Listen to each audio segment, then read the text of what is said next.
Trump a déclenché un conflit armé à 10 000 km du sol américain. Il est incapable de le conduire sans les installations militaires européennes, les couloirs aériens du continent et sa position géographique stratégique.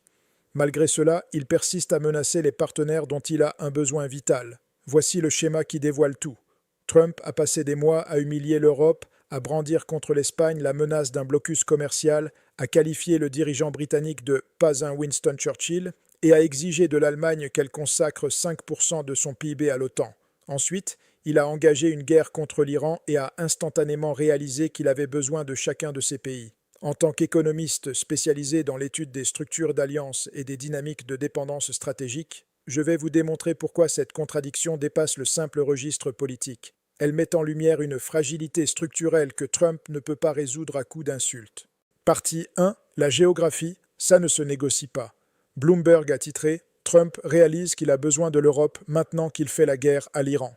L'article souligne que pendant des années, l'Europe a supporté les récriminations de Trump, l'accusant d'être un continent parasite abrité sous le bouclier sécuritaire américain. Désormais, alors qu'il engage sa première campagne militaire ouverte, les dirigeants européens se retrouvent en possession d'un atout dont il a absolument besoin: leurs installations, leurs espaces aériens et leur positionnement géographique stratégique. Voici la réalité géographique que nul ne peut esquiver. L'Amérique ne peut pas bombarder l'Iran depuis Washington. Les appareils militaires nécessitent du ravitaillement. Les missiles exigent des points de lancement. Les drones requièrent des bases à proximité. Le Moyen-Orient se situe aux portes de l'Europe, pas à celles de l'Amérique.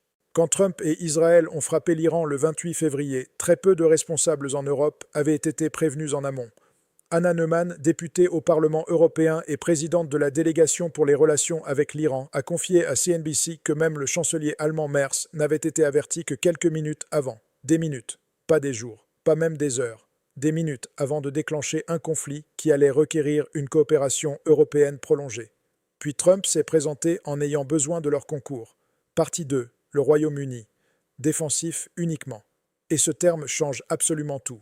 La Grande-Bretagne a d'abord refusé d'autoriser les forces américaines à exploiter ses bases pour des frappes offensives contre l'Iran. La réaction de Trump? Dénigrer le Premier ministre Keir Starmer. Ce n'est pas un Winston Churchill que nous avons en face de nous. Il a spécifiquement critiqué Londres pour avoir interdit l'utilisation des installations militaires britanniques dans les îles Chagos, un archipel de l'océan Indien, pour des opérations offensives contre l'Iran. Le Royaume-Uni a finalement consenti à autoriser l'usage de ces bases pour des frappes défensives ciblant exclusivement des sites de missiles iraniens. Pas des opérations offensives, défensives. Ce terme est analytiquement décisif. La Grande-Bretagne a posé ses conditions. Trump avait suffisamment besoin de leur base à Chypre pour se plier aux restrictions. Le Royaume-Uni a déployé des hélicoptères dotés de capacités anti-drones et un bâtiment de guerre à Chypre après qu'un drone iranien a touché une installation militaire britannique sur place. Ils protègent leur propre territoire, pas la guerre offensive de Trump. Trump a déclaré au Télégraphe qu'il était très déçu et qu'il avait fallu bien trop de temps pour obtenir l'accès aux bases. Traduction sans détour. Trump avait davantage besoin de la Grande-Bretagne que la Grande-Bretagne n'avait besoin de s'engager dans ce conflit. Partie 3. L'Espagne. Refus catégorique et bluff démasqué. L'Espagne a rejeté toute utilisation de ses installations militaires pour les vols américains liés aux opérations offensives contre l'Iran. La riposte de Trump menaçait de rompre l'ensemble des relations commerciales avec l'Espagne. La ministre espagnole de la Défense, Margarita Robles, a affirmé sans ambiguïté « Notre position a été parfaitement claire dès le premier jour ». Elle a directement contredit la porte-parole de la Maison-Blanche, Caroline Leavitt, qui avait prétendu que l'Espagne avait modifié sa position et accepté de collaborer avec l'armée américaine. L'Espagne a immédiatement démenti. Aucune collaboration, aucun accès aux bases, aucun revirement. Trump a brandi la guerre économique. L'Espagne a appelé son bluff. Et l'Espagne détient ce dont Trump a besoin. La base navale de Rota et la base aérienne de Morón, toutes deux essentielles pour les opérations en Méditerranée et en Afrique du Nord. Voici l'ironie économique que j'ai documentée en détail. Les États-Unis dégagent un excédent commercial de 4,8 milliards de dollars avec l'Espagne. Un embargo américain pénaliserait les exportateurs américains avant d'affecter Madrid. Et l'Espagne est membre de l'UE. Impossible de la sanctionner unilatéralement. La barrière juridique est infranchissable. Trump avait besoin de l'Espagne. L'Espagne a dit non. Et Trump n'a rien pu y faire. Partie 4. La France. Accès restreint selon ses propres règles. Le président français Emmanuel Macron a déclaré lors de son allocution à la nation que les frappes américano-israéliennes avaient été menées en dehors du cadre du droit international. Le 5 mars, la chaîne française BFM TV a rapporté que la France avait autorisé les forces américaines à utiliser les bases françaises dans le contexte du conflit. Mais cette autorisation est intervenue après des jours de négociations, de positionnement juridique et d'insistance française pour encadrer les opérations selon leurs propres paramètres. La France possède un accès méditerranéen, des bases en Afrique du Nord et des moyens navals considérables. Trump a besoin de la coopération française pour maintenir ses opérations au Moyen-Orient. La France a concédé un accès restreint selon ses propres conditions, pas celles de Trump. C'est ce que les économistes qualifient de position de force dans une négociation. La partie qui a besoin de quelque chose se soumet aux exigences de la partie qui le possède. Trump a accepté les conditions françaises et non l'inverse. Partie 5. L'Allemagne. Appui public. Exigences en coulisses. Le chancelier allemand Merz se trouvait aux côtés de Trump lors d'une conférence de presse à la Maison-Blanche quand celui-ci a dénigré la Grande-Bretagne et l'Espagne. Merz est demeuré largement silencieux, indiquant par la suite aux journalistes qu'il avait abordé les deux sujets très clairement lors d'un échange privé, préférant ne pas exposer le différend en public. Merz a affirmé publiquement que le régime iranien est un régime terroriste responsable de décennies d'oppression. Mais partager un constat ne signifie pas offrir un soutien sans limite. L'Allemagne contrôle un espace aérien et une logistique essentielle. Merz a négocié dans l'ombre pendant que Trump avait besoin de lui sous les projecteurs. Le Conseil européen des relations internationales a qualifié la guerre de Trump de folie stratégique, leur propre expression, et a relevé que même le soutien public allemand s'accompagnait de conditions et de restrictions privées que Trump a dû accepter.